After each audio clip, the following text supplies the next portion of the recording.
नमस्कार। 16 जुलाई शाम का समय। स्वागत है आपका ग्रोथ इन्वेस्टिंग के चैनल पे। मैं हूं आपका होस्ट नरेंद्र और बात करते हैं क्विकली मार्केट की। आज मार्केट में क्या क्या एक्टिविटीज़ रही मेनली, तो जो ब्रॉड बेस्ड क्राइटेरिया हम यूज़ करते हैं उसी को करने वाले। Nifty 50 kind of from a low 70-80 points उसने रन किया और तकरीबन 25,200 के लेवल को क्रॉस करके उसने बंद कर लिया, क्लोज हो गया। Advanced decline was not in favor, but yes, some heavyweight ran, so favor में आ गया. 20 are advance and 30 are decline in Nifty 50 index. Overall 1663 are advance and 1271 are the decline in the Nifty listed space. Next 50 again flattish, again 68,870 के level पे it is struck. 28-22 advance decline. Mid cap again flattish, 22,000 को cross नहीं कर पा रहा है ये और वहीं अटका हुआ है. 50-50 kind of advance decline. Small cap again flattish, 17,980 means 18,000 के लेवल पे ये स्ट्रक है और 136/114 एडवांस डिक्लाइन. निफ्टी 500 भी फ्लैटिश, कुछ खास नहीं किया. In terms of sectoral, media, PSU Bank and IT, these were the three good gainers. So they were the one which helped index to run up some 70 points, 80 points. Metal, pharma and healthcare were losers, but not in big proportion. But gainers were in very high proportion. So 1.5% kind of and 1% kind of a run हुआ. IT में 1% up हुआ, PSU Bank 1.5%. FIIDI का current month का start है probably 12,000 crore negative for FII, means 12,000 crore का material equity उन्होंने cell किया और DII ने 15,745 करोड़ का टिल दिस मंथ बाय किया. सो ओवरऑल -3,500 का ये 3,700 का नेगेटिव चल रहा है अगर उनका बिटवीन द टू डिफरेंस देखेंगे. On global front, London market and German market are 0.3 to 0.4% up, which is kind of a positive bias, but not much big of action. Nikkei was pure flat. Hang Seng was a little bit down 0.3% till the time it closed. Americans are again 0.2-0.3% up in terms of their futures. तो देखा जाएगा वो क्या करते हैं रात को. कुछ ऐसा कोई खास न्यूज़ है नहीं, ग्लोबल कोई रिस्क है नहीं और वोलेटिलिटी इंडेक्स भी उसी रीज़न से अपने लोअर लेवल की तरफ फिर आ गया है. So means market is not seeing any risk in the present scenario except there is one hidden risk which is Trump risk. वो कुछ भी उठ के बोल देंगे, ट्वीट, ट्रम्प, टैरिफ और ट्रूथ सोशल, जहाँ पे वो ज़्यादा करते हैं. तो ट्वीट ना करके ट्रूथ सोशल, ट्रम्प और टैरिफ, ये तीन हैं. ये तीन रिस्क कभी भी आपकी मार्केट को वोलेटाइल कर सकते हैं, ग्लोबली किसी भी मार्केट को वोलेटाइल कर सकते हैं. बट मुझे लगता है एक लेवल तक आते आते अब ट्रम्प भी शायद समझ गए हैं कि ज़्यादा शोर करने से कुछ नहीं होगा. एक कंट्री पकड़ के अपनी डील करते जाते हैं. उनको अपनी इकॉनमी को 2-2.5% से ग्रो कराना है तो उनको बड़ी मार्केट का एक्सेस चाहिए, यानी कि ज़्यादा पॉपुलस मार्केट का एक्सेस वो देखने में लगे हुए हैं. जैसे कि इंडिया या इंडोनेशिया के साथ उनकी डील हुई है, या वियतनाम के साथ उनकी डील हुई है, या चाइना के साथ भी उनकी डील हो चुकी है. तो 4 कंट्री और 5वां है UK, 5 से हो गई. India in pipeline and many more. In European Union they are also in pipeline. Japan and South Korea are also in pipeline. So let's see what happens there. आज की 4 बड़ी खबरें. हाँ, और डिस्क्लेमर, मैं जो अभी ये बात कर रहा हूँ आपसे टॉप लूज़र टॉप गेनर की, ये NSE की वेबसाइट पे हैं.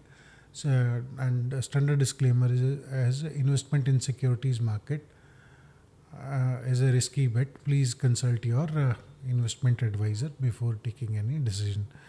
So in Nifty 50, as usual, Mahindra and Mahindra became a winner, then followed by Wipro and Tech Mahindra. And Tech Mahindra also got its Q1 result with profit up by 34%. Mainly reason है lower expenses. So you can see कि उसने खर्चा ही कम किया तो profit बढ़ा लिया है. देखते हैं आगे चल के क्या करता है. In terms of major loser, I see Shriram Finance, Zomato and Sun Pharma are the losers. And next 50 तो Tata Power, PNB and Varun Beverages remain top gainer. Varun Beverages शायद 3 दिन से लगातार गेनर रहा है अभी. And in terms of loser, ICICI Prudential Life, ICICI General Insurance and Siemens were the losers. In mid cap, Patanjali for the third day is a winner. Thermex and followed by NLC India, which is a PSU. And losers remain Ola Electric, Page Industries, which is owner of Jockey brand in India, and Policy Bazaar. And in terms of small cap, Network 18 means media.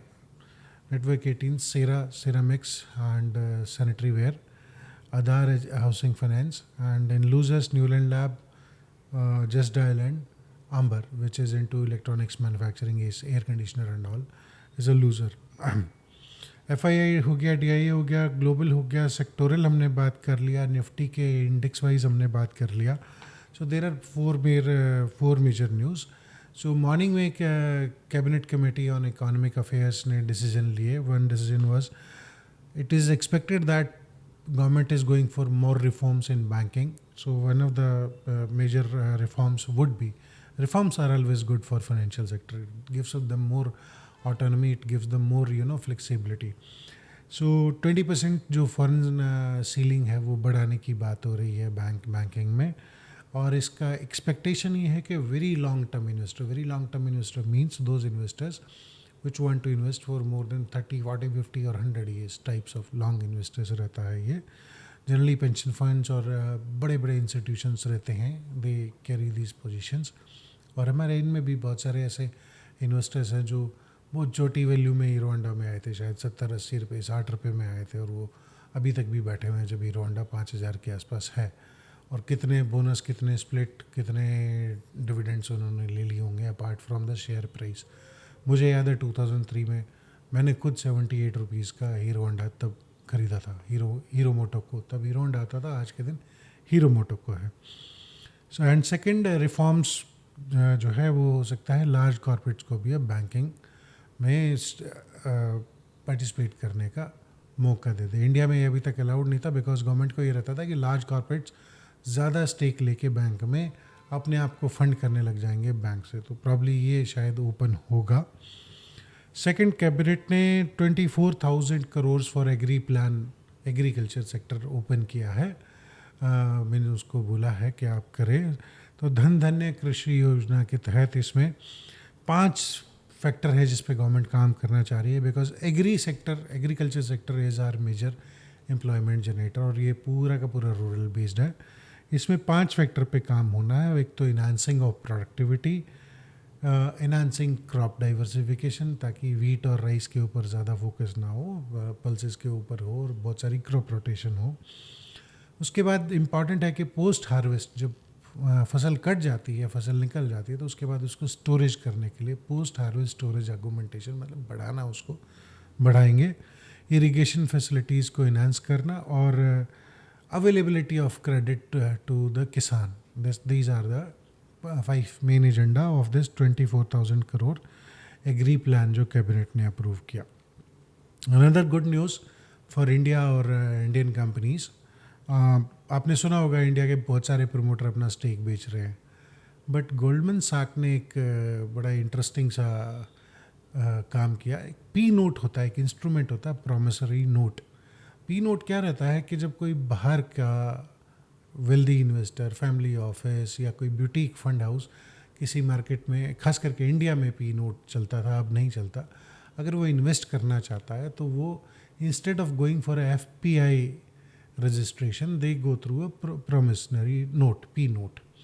So Goldman Sachs ने इस गिरते हुए market में, declining market है P note का, because SEBI का इसमें काफ़ी ज़्यादा विजिलेंस बढ़ा हुआ था कि कौन हमारे कंट्री में आ रहा है, कौन हमारा इन्वेस्टर बन रहा है. It was expected that some may be कोई anti country element, social element या एलिमेंट इसमें ना पार्टिसिपेट करा. Social was a wrong word, sorry.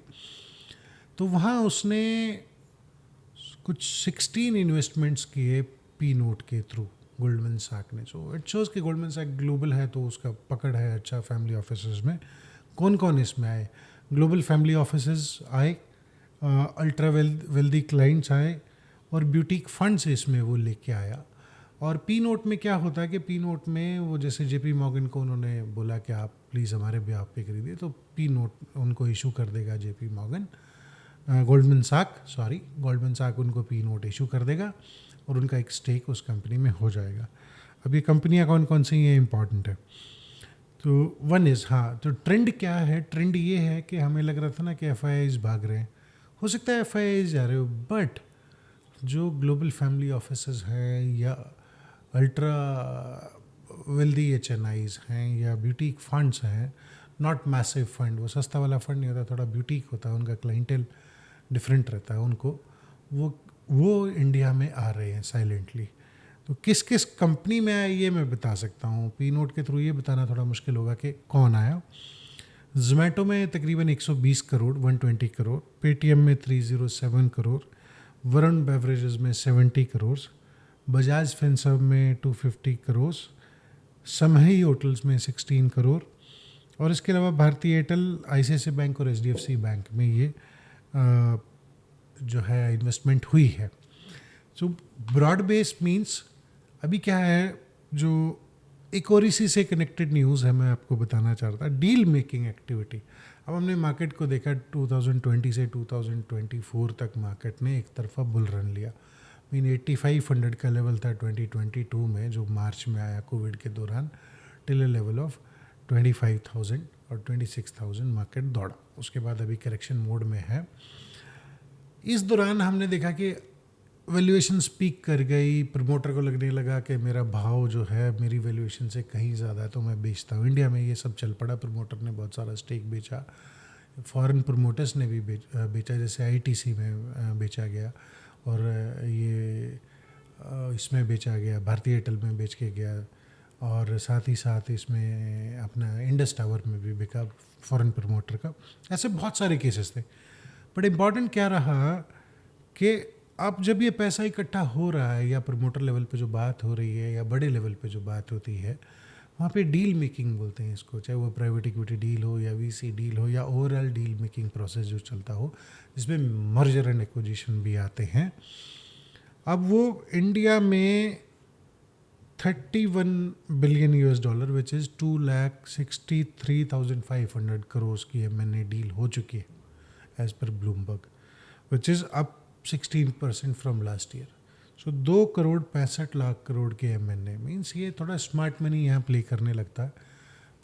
2 कंपनियों को बुलाया, मर्ज किया, एक कंपनी से एक दूसरी कंपनी को एक्वायर करा दिया, कुछ ना कुछ ऐसा ये बनाते हैं कि वर्टिकल इंटीग्रेशन हो रहा है या रिवर्स इंटीग्रेशन हो रहा है या फॉरवर्ड इंटीग्रेशन हो रहा है, तो समथिंग एक ऐसा स्टोरी बन जाती है और उन 2 कंपनियों को या तो मर्ज कर देते हैं अगर प्रमोटर मान जाते हैं, नहीं तो एक से दूसरी को एक्वायर करा देते हैं और वो एक सिंगल यूनिट बन जाती है। So these activities are taking place a lot. It is again a very good sign, I tell you why, because consolidation, M&A, ये सब एक्टिविटीज़ होती हैं जो आपके नेक्स्ट राउंड के लिए बहुत बड़ा फील्ड ओपन करती हैं। इनकी जो कंपनी मर्जर के बाद बड़ी हुई, एक्विजिशन के बाद बड़ी हुई, अब हो सकता है वो मार्केट एक्सपेंशन पे जाए, एक्सपोर्ट पे दिमाग लगाए या बाहर की कंट्रीज़ में भी जाके वो अपनी प्रोडक्शन बढ़ाए। तो this is a good sign, ये प्रिपरेटरी साइंस का भी पार्ट बन जाता है। या आप स्केल में बहुत बड़े हो जाते हो, अगर मर्जर आपका 2 बराबर का मर्जर हो रहा है तो स्केल में बहुत बड़े जाते हो। So this way you actually acquire scale, you actually acquire scale and scope to operate in global market. So कहीं ना कहीं ये इंटीग्रेशन में काम आता है, ग्लोबल सप्लाई चेन में आप इंटीग्रेट अच्छा हो पाते हो। सो आज के लिए इतना ही, वीडियो लंबा हो जाएगा and thanks for listening. Gradually हम एक दो करके सब्सक्राइबर में बढ़ रहे हैं। If possible and if you like it, आप चैनल का लिंक आप व्हाट्सएप पे डाल दो या टेलीग्राम पे डाल दो, सब्सक्राइब कर लेंगे लोग अगर आपको अच्छा लगता है। और धीरे धीरे क्या है, हम इसको थोड़ा सा और व्हाट यू कॉल अंडरस्टैंडिंग में आसान करते चले जाएंगे और थोड़ा सा एडिटिंग ठीक कर लेंगे और थोड़ा सा इसमें ग्राफिक्स डाल लेंगे। बट अभी के लिए हमने ये सोचा हुआ कि बेसिक इन्फॉर्मेशन और क्या हो रहा है और उसके पीछे का रीज़न क्या है, इन सब की हम बात करते चले। तो थैंक यू, आपने हमें सपोर्ट किया। और मैं कहूँगा कि आज आप 1-2 अपने व्हाट्सएप ग्रुप पे हमारे चैनल का लिंक डालें, शेयर और सब्सक्राइब का मतलब सब्सक्रिप्शन के लिए रिक्वेस्ट आप उसमें मेरे भी आप पे डाल दीजिए एंड आई वुड बी